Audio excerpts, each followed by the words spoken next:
नमस्कार, खबर संगम में आपका स्वागत है। मैं हूं आपके साथ प्रज्ञा। बुलेटिन की शुरुआत करें उससे पहले नजरें हेडलाइंस पर।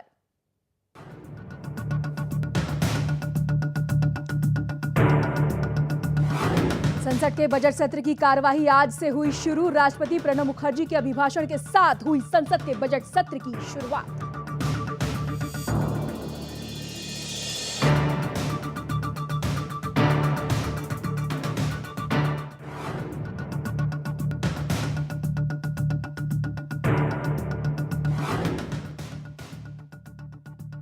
जेएनयू मामले में देशद्रोह के मुख्य आरोपी उमर खालिद ने गिरफ्तारी से किया इनकार। खालिद ने दिल्ली हाई कोर्ट में सरेंडर करने की याचिका की दायर।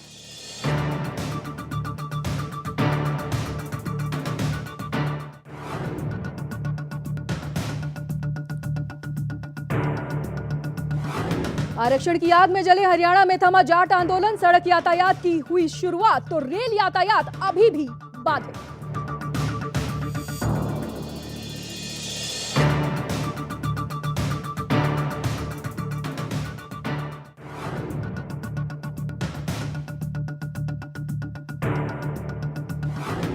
और अब हरिद्वार में हर की पौड़ी के साथ होगी शिव की पौड़ी। उत्तर प्रदेश सरकार द्वारा किया जाएगा शिव की पौड़ी घाट का निर्माण।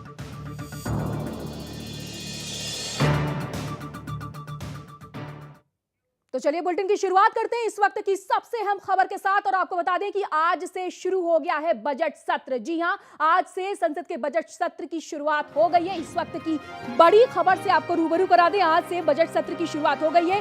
राष्ट्रपति के अभिभाषण के साथ बजट सत्र की शुरुआत हुई है। हालांकि आपको बता दें कि कल तक के लिए कार्यवाही, संसद के बजट सत्र की कार्यवाही को कल तक यानी कि 24 फरवरी तक के लिए स्थगित भी कर दिया गया है। तो इस वक्त की बड़ी खबर से आपको रूबरू करा दे। राष्ट्रपति प्रणब मुखर्जी ने अभिभाषण के साथ संसद के बजट सत्र की शुरुआत हुई।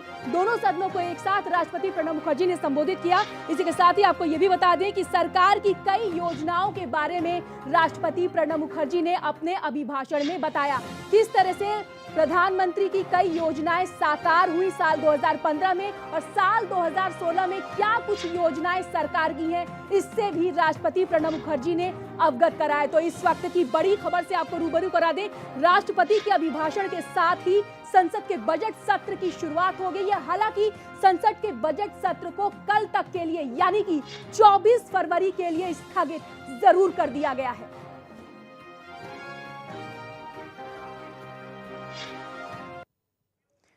तो चलिए अब बढ़ते हैं आगे और आज से संसद के बजट सत्र की शुरुआत हो गई है और इसकी शुरुआत करने के लिए राष्ट्रपति प्रणब मुखर्जी पारंपरिक तरीके से राष्ट्रपति भवन से संसद भवन पहुंचे, जहां बजट सत्र के पहले दिन राष्ट्रपति प्रणब मुखर्जी के संसद के दोनों सदनों को संबोधित किया। इस मौके पर पीएम मोदी समेत पक्ष और विपक्ष के सभी सांसद मौजूद रहे। इसी के साथ ही प्रणब मुखर्जी ने अपने संबोधन में सरकार के कामकाज और आगे की योजनाओं का जिक्र करते हुए कहा कि सबका साथ और सबका विकास सरकार का मूल मंत्र होगा, जिसे गरीब से लेकर गरीब व्यक्ति तक विकास पहुंचाना मुख्य उद्देश्य होगा। और इसके साथ ही सरकार गरीबों की उन्नति, किसानों की समृद्धि और रोजगार के अवसर के लिए वचनबद्ध है। इसके साथ ही राष्ट्रपति प्रणब मुखर्जी ने यह भी कहा कि जन धन योजना के साथ साथ प्रधानमंत्री सुरक्षा बीमा योजना, जीवन ज्योति योजना और अटल पेंशन योजना का भी जिक्र किया।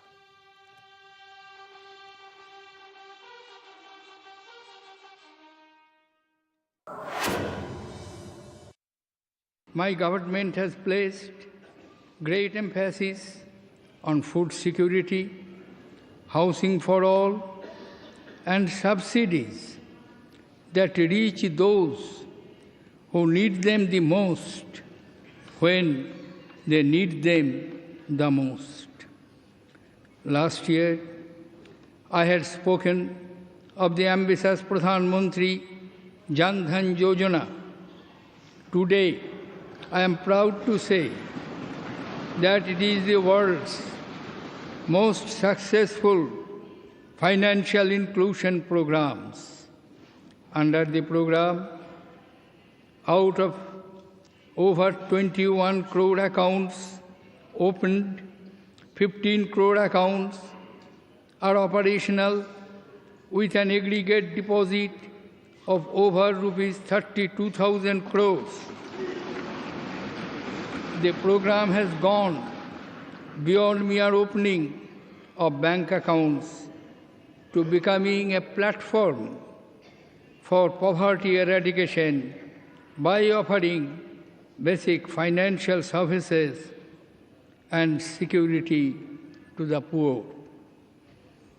To universalize social security, my government has launched 3 new insurance and pension schemes, namely the Pradhan Mantri Suraksha Bima Yojana, the Pradhan Mantri Jivan Jyoti Bima Yojana, and the Atal Pension Yojana, which afford insurance cover to hitherto uncovered sections of the society. Government is committed to provide housing for all by 2022. The Pradhan Mantri Awas Yojana, launched on June 25, 2015, envisages construction of around 2 crore houses to benefit primarily slum dwellers, urban poor, and people from economically weaker sections and lower income groups of society. The mission intends to cover all 4,041 statutory towns in coming 5 years. In its first year alone, 2,011 townships in 27 states have been included under this mission. A total of over 4,25,000 houses have been sanctioned with a project cost of over rupees 24,600 crore. Targeted subsidies ensure that benefits reach the deserving. Direct benefit transfer has so far been extended to 42 schemes funded by my government. तो सुना आपने, राष्ट्रपति प्रणब मुखर्जी ने सीधे तौर पर कहा कि कौन कौन सी योजनाएं सरकार के द्वारा अभी चलाई जानी है और कौन कौन सी योजनाएं चलाई जा चुकी हैं, जिसका सफल परीक्षण भी देखा गया है। और वहीं प्रधानमंत्री नरेंद्र मोदी ने संसद के बजट सत्र से पहले कहा कि आज संसद का बजट सत्र शुरू हो रहा है और देश के 125 करोड़ लोगों की निगाहें संसद की कार्यवाही, रेल और आम बजट पर ही रहेंगी। भारत की वैश्विक अर्थव्यवस्था में जो जगह बनी है, उसकी वजह से विश्व का ध्यान भी संसद के बजट सत्र पर ही है। हमें सभी दलों से ये विश्वास मिला है कि संसद के बजट सत्र का सदुपयोग होगा, सार्थक चर्चाएं भी होंगी।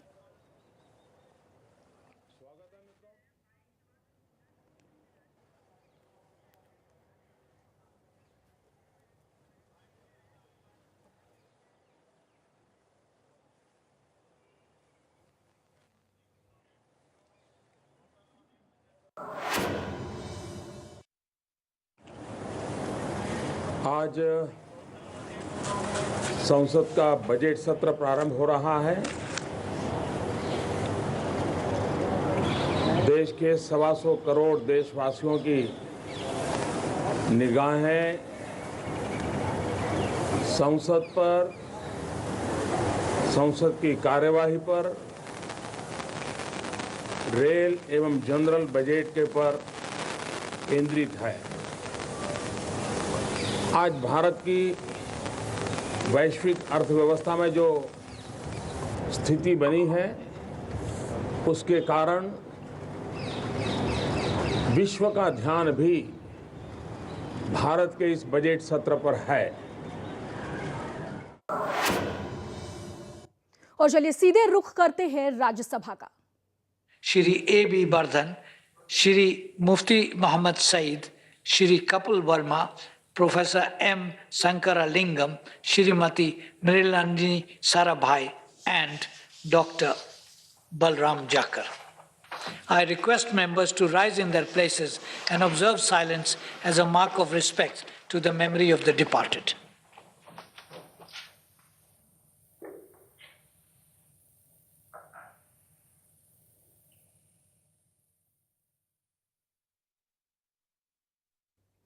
तो चलिए आपको बता दें कि आपने देखा किस तरह से राज्यसभा में भी आज पहला दिन रहा। और चलिए बढ़ते हैं आगे।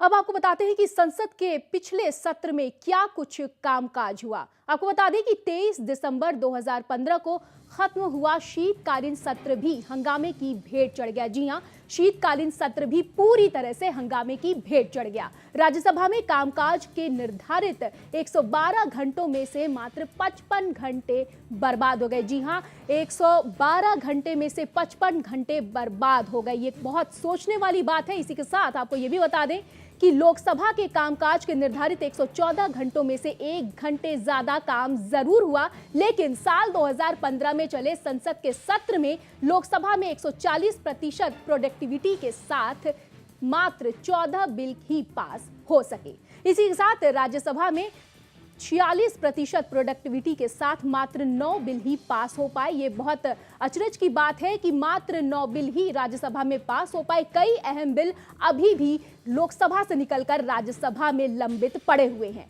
इसी के साथ आपको ये भी बता दें कि सदन को चलाने में करीब करीब 29,000 प्रति मिनट का खर्च आता है। जिस तरह से राज्यसभा में विपक्ष ने हंगामा किया और सदन की कार्यवाही को बाधित किया, उनसे जनता के 9 करोड़ रुपए पूरी तरह से स्वाहा हो गए। वो रुपए जो जनता टैक्स के जरिए सरकार को पे करती है। तो आपको बता दें कि 9 करोड़ रुपए जनता के स्वाहा कर दिए गए। 23 सितंबर 2015 में खत्म हुआ शीतकालीन सत्र भी हंगामे की भेंट पूरी तरह से चढ़ गया।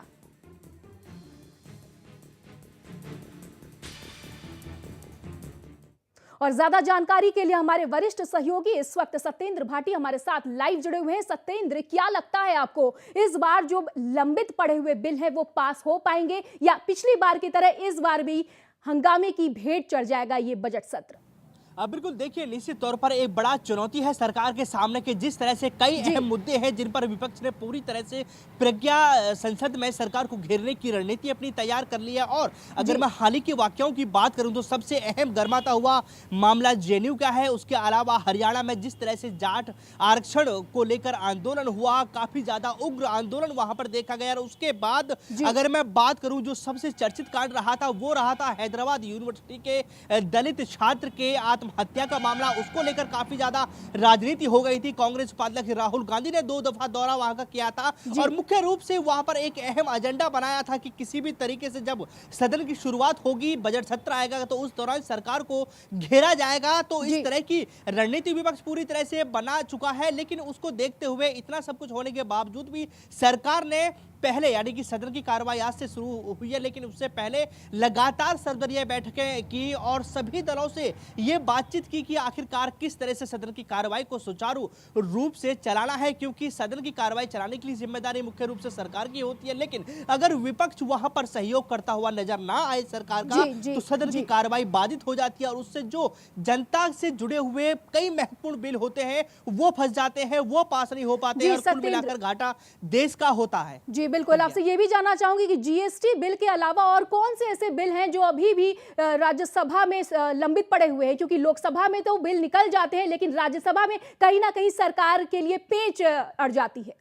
बिल्कुल, देखिए रियल एस्टेट रेगुलेशन बिल सबसे महत्वपूर्ण है। जीएसटी के अलावा और कई सारे ऐसे बिल हैं जिनको पास करना बेहद जरूरी है, क्योंकि लोकसभा में अगर हम बात करें तो बड़ी बात आसान ये भी है सरकार के लिए, क्योंकि प्रज्ञा सरकार का बीजेपी का पूर्ण बहुमत है लोकसभा के अंदर, तो किसी भी बिल को पास कराना बहुत ज्यादा चुनौती का काम नहीं है। लेकिन बड़ी बात यहाँ पर राज्यसभा में आके फंस जाती है। सरकार के पास बहुमत नहीं है, राज्यसभा के अंदर विपक्ष वहां पर ज्यादा आक्रामक होता है, ज्यादा बहुमत विपक्ष के पास है, सरकार वहां पर कमजोर पड़ जाती है। और यही एक वजह है कि जीएसटी समेत कई ऐसे बिल हैं जो वहां पर जाके रुक जाते हैं और सरकार पूरी कोशिश करती है कि किसी भी तरह से इन बिलों को पास कराया जाए। और जिस तरह से आज राष्ट्रपति प्रणब मुखर्जी ने भी सरकार के पूरे 1 साल के कामकाज का ब्यौरा सदन के अंदर रखा है और उसके बाद उनकी योजनाओं का भी जिक्र किया है, क्योंकि कई ऐसी अहम योजनाएं हैं जिनके बारे में दिल खोलकर राष्ट्रपति प्रणब मुखर्जी ने तारीफ की और यह भी कहा है कि सरकार जिस तरह से वादे कर रही थी, जो एक मूल मंत्र है सबका साथ सबका विकास, उस पर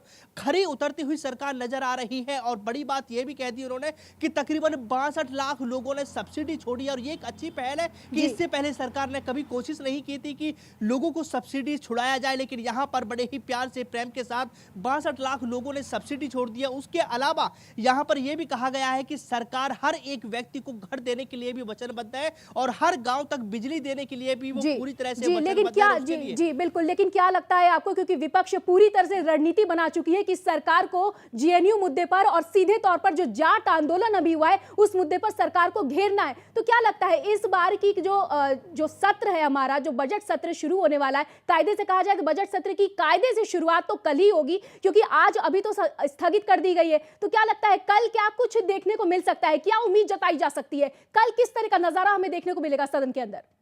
देखिए, सबसे पहले मैं आपको बता दूं, नई दिल्ली से सांसद मीनाक्षी लेखी हैं, भारतीय जनता पार्टी की सांसद है। उन्होंने लोकसभा के अंदर नोटिस जारी कर दिया है, नोटिस दे दिया है। वो इशरत जहां मामले पर, इशरत जहां एनकाउंटर और जेएनयू मामले पर उन्होंने चर्चा की मांग की है। तो चूंकि कल एक महत्वपूर्ण दिन है, 24 तारीख है, एक पहला दिन चर्चा के लिए कहा जाएगा, तो चर्चा की कल शुरुआत होगी। तो हो सकता है कि कल मीनाक्षी लेखी के नोटिस पर कल चर्चा की जाए। निश्चित तौर पर विवाद है, इशरत जहां का मामला हो या फिर जेएनयू का मामला हो, उस पर विपक्ष जोरदार हंगामा करेगा। उम्मीद है कि शायद कल पूरे दिन सदन की कार्रवाई ना चल पाए। लेकिन अगर मैं उससे अगले दिन की बात करूं प्रज्ञा, तो 25 तारीख का सबसे महत्वपूर्ण दिन है, क्योंकि रेल बजट पेश होना है।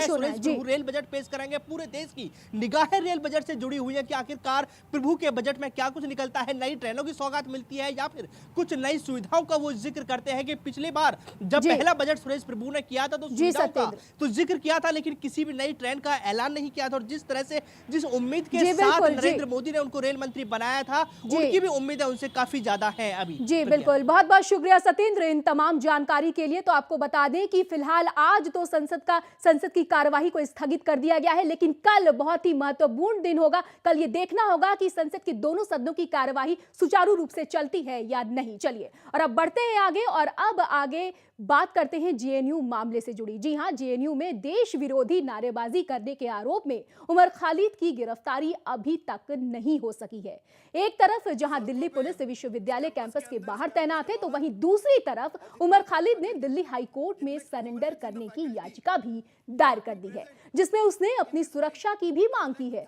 तकनीकी समस्याओं की वजह से हाईकोर्ट में सोमवार को उनकी अर्जी पर सुनवाई नहीं हो सकी थी। बताया यह भी जा रहा है कि छात्र की वकील मंगलवार को फिर से कोर्ट में अर्जी देंगे। मिली जानकारी के अनुसार उमर खालिद ने याचिका में जेएनयू छात्र संघ के अध्यक्ष कन्हैया कुमार पर हुए कोर्ट परिसर में हमले का हवाला देते हुए दिल्ली पुलिस से सुरक्षा की गुहार भी लगाई है। आपको यह भी बता दें कि जेएनयू विवाद में उमर खालिद को मुख्य आरोपी बताया जा रहा है। रविवार शाम को उमर खालिद समेत 5 फरार छात्रों ने जेएनयू कैंपस में बाहर लौटने की खबरों के बाद रविवार को आधी रात से ही कैंपस के बाहर पुलिस तैनात है, जबकि यूनिवर्सिटी प्रशासन ने पुलिस को कैंपस में प्रवेश करने की अनुमति नहीं दी है।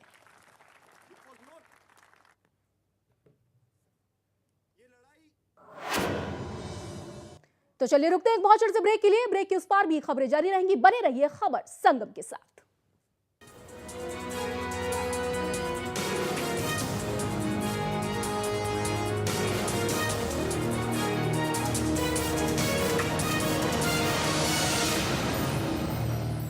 जॉब को लेकर है हैरान या इनकम को लेकर है परेशान? अब ना हो हैरान और ना परेशान, ग्लोबल आपको देगा full time part time job with trusted brands. Call now 1800-137-3009। MHG brand वाले जल्दी ही लॉन्च करने वाले हैं। सुई से लेके हाथी तक, यानी घर का सारा सामान, पूरी घरेलू चीजों का एक भंडार लेके आ रहे हैं। आप हमें ब्रांड एम्बेसडर बनाने आए हो, हमने कहा तो फिर आपको पहले ये श्योर करना होगा कि आप क्वालिटी नंबर 1 देंगे। कहने लगे गुरुजी वायदा करते हैं कि जो क्वालिटी कहेंगे वही क्वालिटी देंगे, तो हमें लिखित में चाहिए। तो उन्होंने ये लिखित में हमें दिया। अच्छी लैब से चेक किया जाएगा तो सर्टिफाइड होगा, तो आपके घरों में बिना जहर वो ऑर्गेनिक प्रोडक्ट आने वाले हैं। क्योंकि ऑर्गेनिक नहीं होगा तो जिंदगी में जहर घुलता रहेगा, और ऑर्गेनिक यानी super duper quality, number 1 quality ला रहे हैं। और सारे प्योर प्रोडक्ट आने वाले हैं। जो लिफाफे के बाहर होगा मजमून भी वही होगा।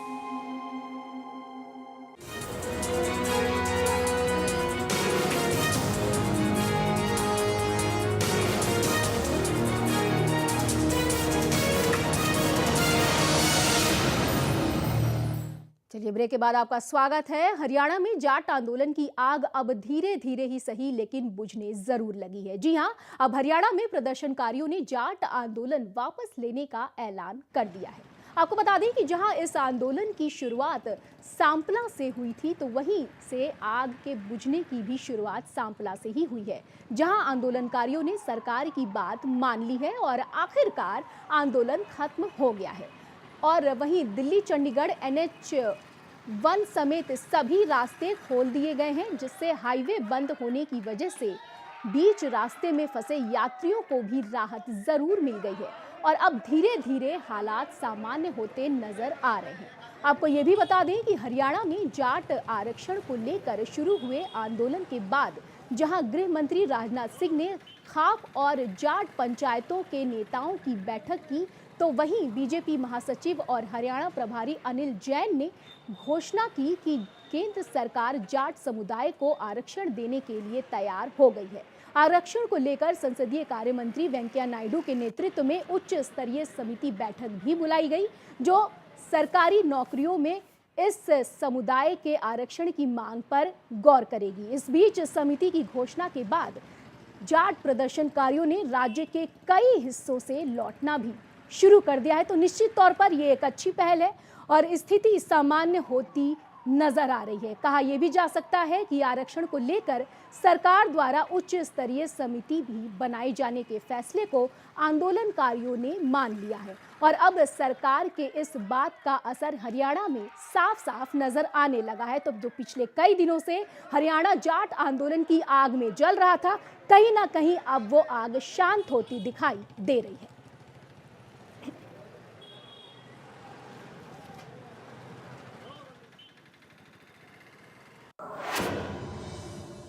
तो चलिए बढ़ते हैं आगे। हरियाणा में उठी जाट आरक्षण की आग जहां राजधानी दिल्ली तक पहुंची, तो वहीं इस आग में कई बेकसूर भी भेंट चढ़ गए। जी हां, जाट आरक्षण की मांग कर रहे प्रदर्शनकारियों और आर्मी के बीच सोमवार को सोनीपत के लड़सौली में हुई भिड़ंत में जहां 4 लोगों की मौत हो गई, तो वहीं अगर इस आंदोलन की बात करें तो इस आंदोलन में अब तक करीब 18 से 19 लोगों की मौत हो चुकी है। तो वहीं कई लोगों की निजी संपत्ति को भी नुकसान पहुंचाया गया है। इसके चलते हरियाणा सरकार ने इस आंदोलन में निजी संपत्ति को पहुंचे नुकसान के लिए पूर्ण मुआवजे के साथ साथ मारे गए लोगों के परिजनों को 10-10 लाख रुपए मुआवजा देने का ऐलान भी कर दिया है। खबर यह भी है कि सरकार द्वारा पीड़ित परिवार के एक मेंबर को सरकारी नौकरी भी दी जाएगी।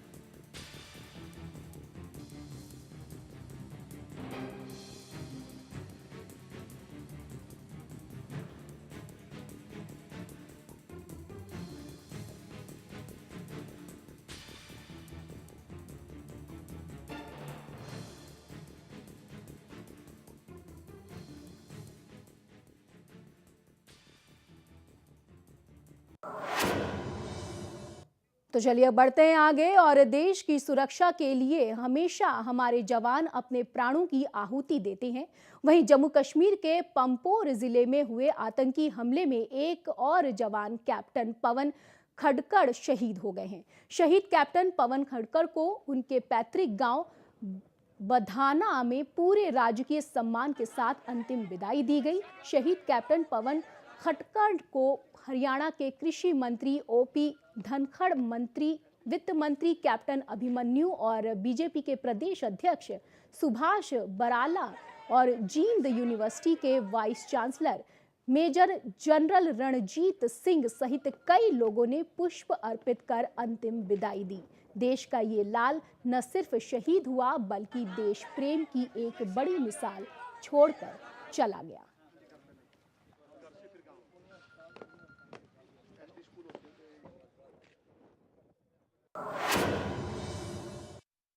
हम सबके सुनहरे कल के लिए अपना आज बलिदान कर दिया है। पूरे प्रदेश के लोगों की आंखें नम हैं लेकिन सीना गर्व से चौड़ा है। ये हरियाणा वीरों की भूमि है जिनके सीने विक्टोरिया क्रॉस, परमवीर चक्र, अशोक चक्र से सजते हैं और निश्चित रूप से उसी परंपरा को आगे बढ़ाते हुए आज गौरवान्वित किया है पूरे प्रदेश को, पूरे देश को। माँ भारती को नमन है, ऐसे माँ को, ऐसे पिता को जिनकी संतान वो थे। और अब खबर इलाहाबाद से, जहां संगम के तट पर आए साधु संतों ने गंगा को स्वच्छ रखने और देश में बढ़ते आतंकवाद के खात्मे व शहीद हुए जवानों को श्रद्धांजलि अर्पित करने के लिए संगम किनारे 11,000 दीप जलाकर गंगा को निर्मल बनाए रखने का संकल्प भी लिया। और जैसे ही संगम के तट पर 11,000 दीप रोशन हुए तो ऐसा लगा मानो सैकड़ों हाथ इस मुहिम में आगे बढ़ गए हों।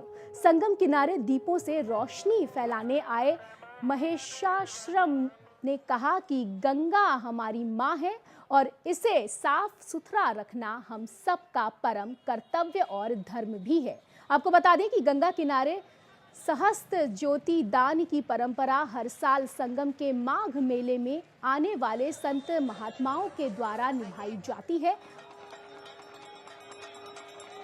तो इसी के साथ ये एक अच्छी पहल मानी जा रही है, जिस तरह से 11,000 दीपों को जलाकर ये संकल्प लिया गया। निश्चित तौर पर ये एक अच्छी पहल मानी जा सकती है।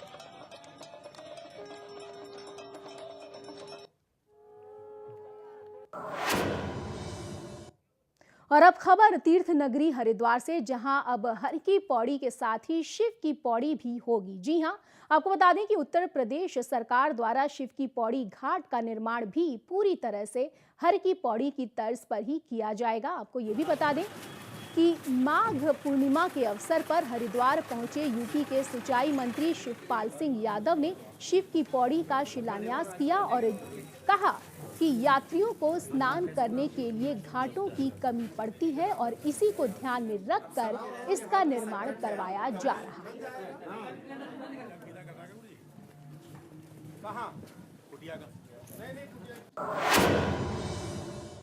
आदरणीय श्री शिवपाल सिंह जी, लोक निर्माण मंत्री, सिंचाई मंत्री उत्तर प्रदेश सरकार, हमारे मंदिर से और हमसे बहुत वर्षों से जुड़े। सबसे पहले तो माघी पूर्णिमा के स्नान के इस अवसर पर आप आए, आपने गंगा स्नान किया और गंगा स्नान करने के बाद पूरी भारतीय परंपराओं के लिए आपने काम किया है। आज वहाँ घाट और अनेक वस्तु निर्माण करके जो लोग हमारे हरिद्वार में आते हैं सबको एक सुविधा मिल सके, आपका निरंतर एक उद्देश्य रहता है और संतों के साथ रहते हैं। तो फिलहाल के लिए इस वक्त के बुलेटिन में बस इतना ही। देश और दुनिया की तमाम बड़ी खबरों के लिए देखते रहिए खबर संगम। मुझे दीजिए इजाजत, नमस्कार।